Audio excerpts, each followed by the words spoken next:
We'll just be heading there live to listen to the president address the nation for the first time. Short statement to make that comes after a meeting of our emergency team that was meeting today. So my fellow Kenyans, on Friday, March 6th of this year, the government of Kenya received confirmation of the first case of COVID-19, more commonly known as coronavirus. As you may recall, when we first announced the confirmation of the first case, we did state that we had traced 27 persons who had come into contact with the first patient. We have since tested all 27 people at our National Influenza Center, and today we have received confirmation of 2 more cases of the coronavirus. The 2 have tested positive as a result of coming into contact with the first patient.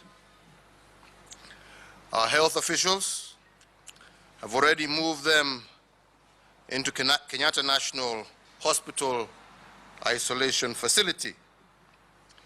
The medical teams are closely monitoring the patients who are reported to be in stable condition and responding well to treatment, and this indeed gives us hope. Fellow Kenyans, my government has been working to monitor the spread of this virus, and we have set up necessary containment and treatment protocols across the country. However, following the results of the 2 additional cases, we are now, this evening, directing the following additional protocols. Number 1, the government is suspending travel for all persons coming into Kenya from any country with reported coronavirus cases. Number 2, only Kenyan citizens and foreigners with valid residence permits will be allowed to come in, provided they proceed on self-quarantine or to a government-designated quarantine facility. This will take effect within the next 48 hours to cater for any passengers who may be en route. This directive will remain in effect for the next 30 days or as varied by the National Emergency Response Committee. Number 3, all persons who have come into Kenya in the last 14 days must self-quarantine.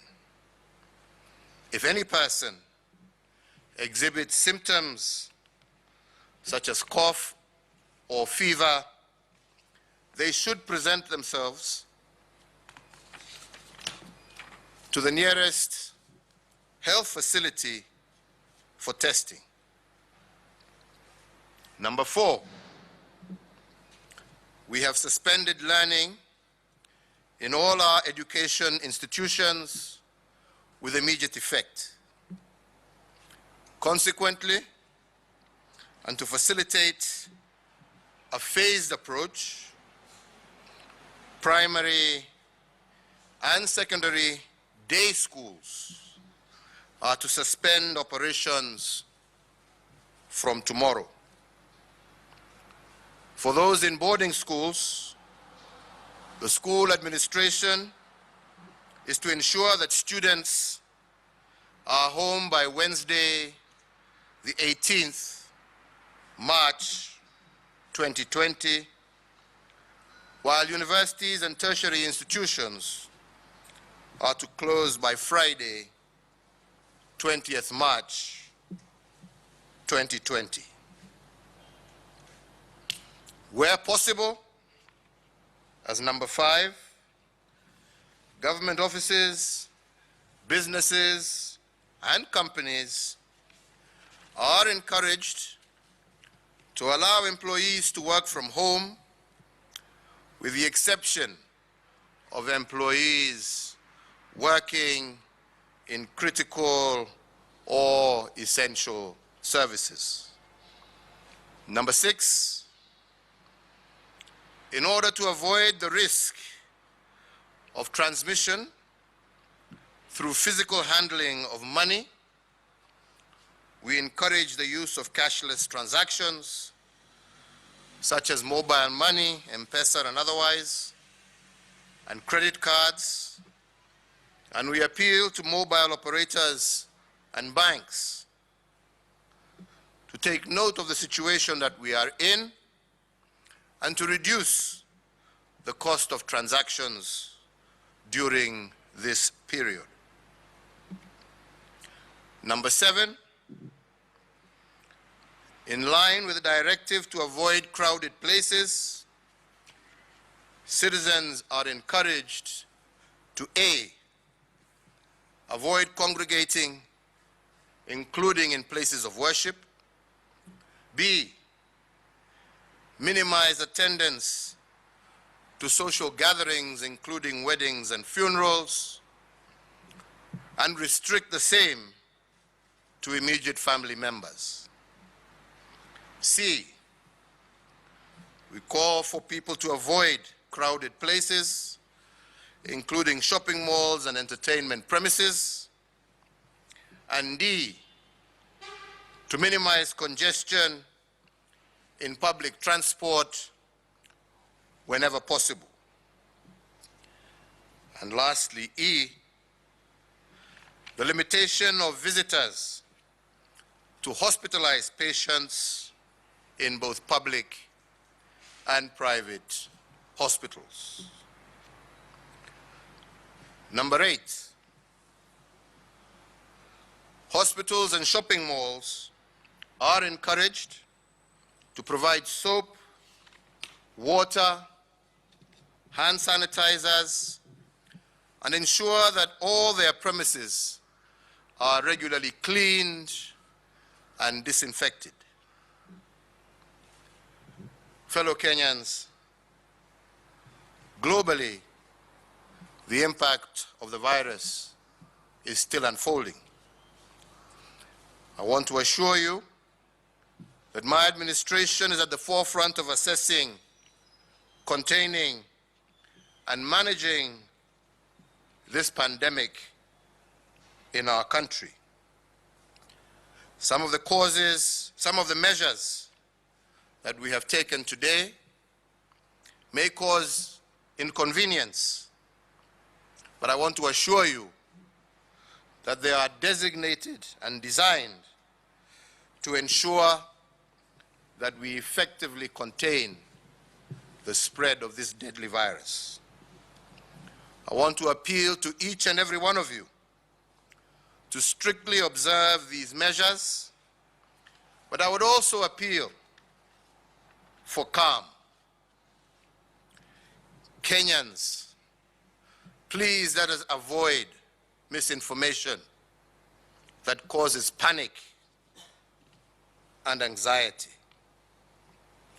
Let us all remember that as Kenyans, we have been faced with other crises in the past, but we have always triumphed by coming together in the spirit of national unity and cooperation. Every single Kenyan has a responsibility and a duty to play his or her part in safeguarding our nation and the lives of our people. There is no doubt that this pandemic will test us, as it is testing all countries in every corner of the globe. but I don't believe that it will defeat us. If we pull together and everybody does their part, we shall, with God's grace, overcome the worst impacts of this virus. I want to take this opportunity to thank you members of the Fourth Estate for your support, especially in avoiding to sensationalize, but rather provide information that can be and is being useful to wananchi. Let us work together.